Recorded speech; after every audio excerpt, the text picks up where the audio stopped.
kita keberatan dengan pertimbangan-pertimbangan hakim yang memutuskan, yang dikabulkan semua.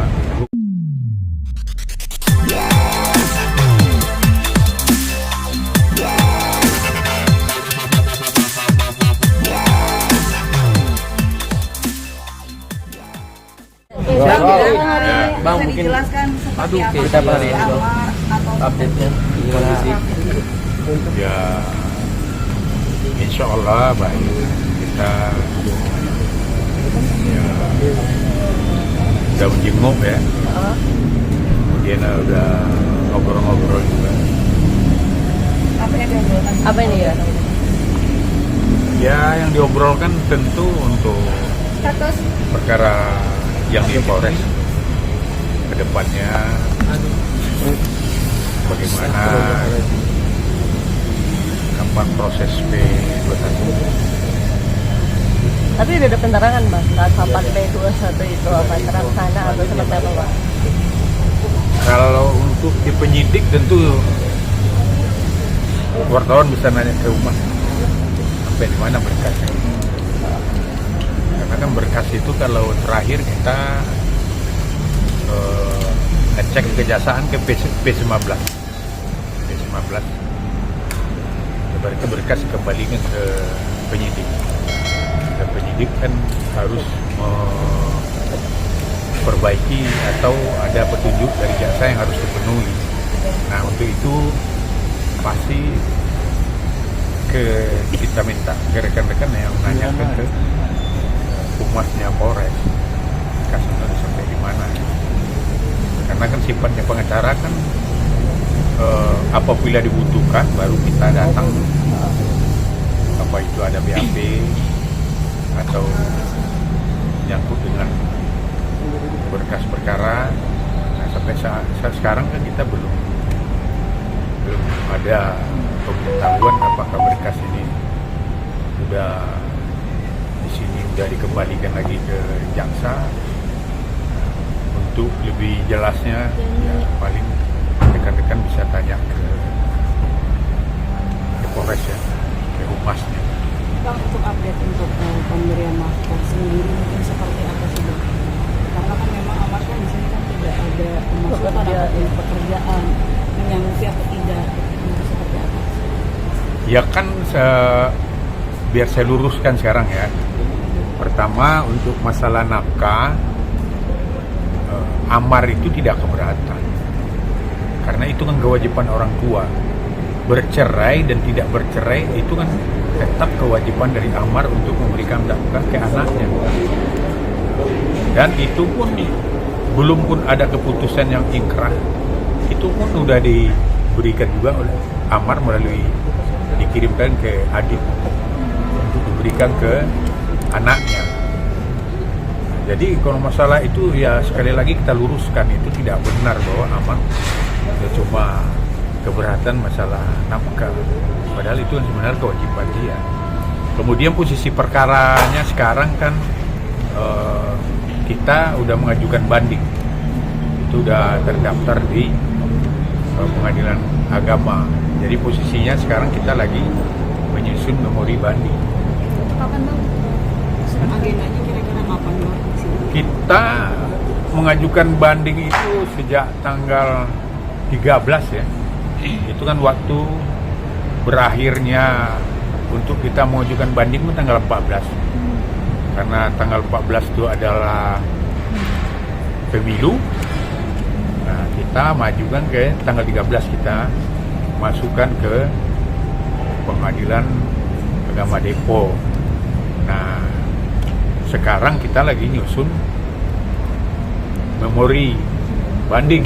Itu biasanya kan dikasih waktu 14 hari sejak dimasukkan permohonan bandingnya. Nah, jadi nanti akan berakhir, kami akan menyerahkan itu kira-kira tanggal 23 ya. Isinya apa Bang? Hah? Banding itu sendiri mencakup apa saja materi? Yang memberatkan apa Bang akhirnya banding gitu Bang? Nominalnya apa Bang? Keberatan yang Iya, kalau keberatan kan pasti kan keberatan tentang dalil-dalil gugatan. Itu yang keberatannya. pasti kan nanti akan dikoreksi semua dong. Kami kan baru mendapatkan keputusan Pengadilan Agama, saat sekarang kami lagi pelajari apa-apa aja yang keputusan itu yang akan kita bantah. Kita kan lagi kita susun dulu, nanti akan kita beritahukan setelah dekat hari H kita berikan memberi banding. Garis besarnya apa Bang? Ya kalau banding itu garis besar pasti keseluruhan dong, karena kan kita keberatan dengan pertimbangan hakim yang memutuskan, yang dikabulkan semua gugatannya itu. Bang, artinya memang untuk gugatan kayak seperti hak asuh anak juga Amar menginginkan atau seperti apa Bang? Dan komunikasinya sama Iris sendiri seperti apa sejauh ini? Ya kalau untuk hak asuh itu kan kalau dalam kita banding tentu belum kita bahas itu. Karena kalau banding ya berarti kan kalau banding kita dikabulkan berarti perceraian tidak ada. Berarti anak ya pengasuhannya bersama. Untuk komunikasinya dengan sebagai anaknya? Ya itu kan yang selalu Amar ya kecewa lah, karena kan dia tidak bisa dilihat oleh anaknya. Tapi memang ada batasan ya Bang? Sudah untuk tidak berkomunikasi sama anak-anak. Dibatasi. Ya bagus tanya ke diri sendiri. Kenapa? Karena ya contohnya kan sampai saat sekarang anak itu tidak pernah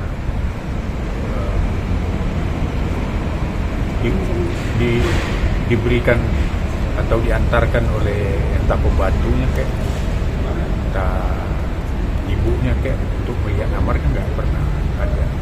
Pasti wartawan lah yang nilai sendiri gitu. Tapi terakhir ketemu kapan Bang sama anak Amar sendiri? Ya pada waktu dia sebelum ditangkap itu. Berapa hari kira-kira, apa 2-3 hari sebelum ditangkap 3 kalinya atau gimana? Apa Ya, ketika pisah hari rumah? Minggu dia masih ketemu anaknya, hari Senin dia ditangkap. Oh. Jadi itu terakhir. Bang, artinya Kerinduan memang- Amar seperti apa Bang pada anak-anaknya Bang? Ya kalau kerinduan Amar ke anaknya pastilah. Itu yang paling utama, yang sangat dia pikirkan sekarang itu masalah kerinduan anaknya. Kalau untuk bapaknya kan enggak. Ya kan udah mendahului kita, tentu udah berkurang lah bebannya untuk pikiran ke bapaknya. Yang dipikirkannya sekarang kan bagaimana dia bisa dijenguk anaknya untuk menambah semangatnya untuk dia menghadapi hukum ini dengan tabah, kemudian juga supaya dia bersemangat lagi untuk setelah dia menjalani hukuman nanti supaya dia benar-benar bertaubat. Jadi demi anak-anaknya. Ada permintaan Amar kepada Abah untuk meminta anak-anaknya menjadi di dalam Ya, itu kan udah berulang kali saya sampaikan.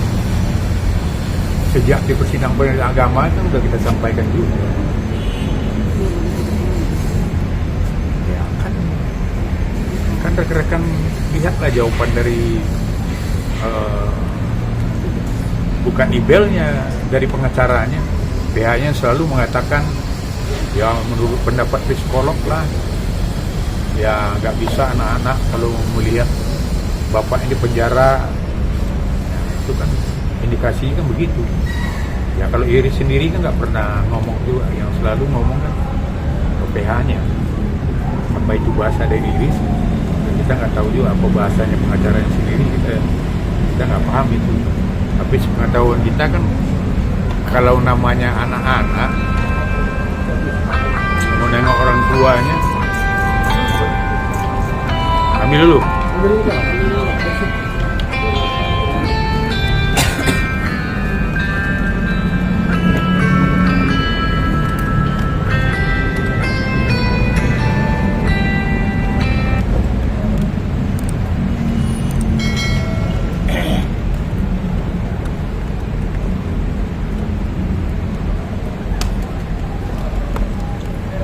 Bang, berarti intinya Amar tetap masih terus berupaya untuk mempertahankan rumah tangga itu.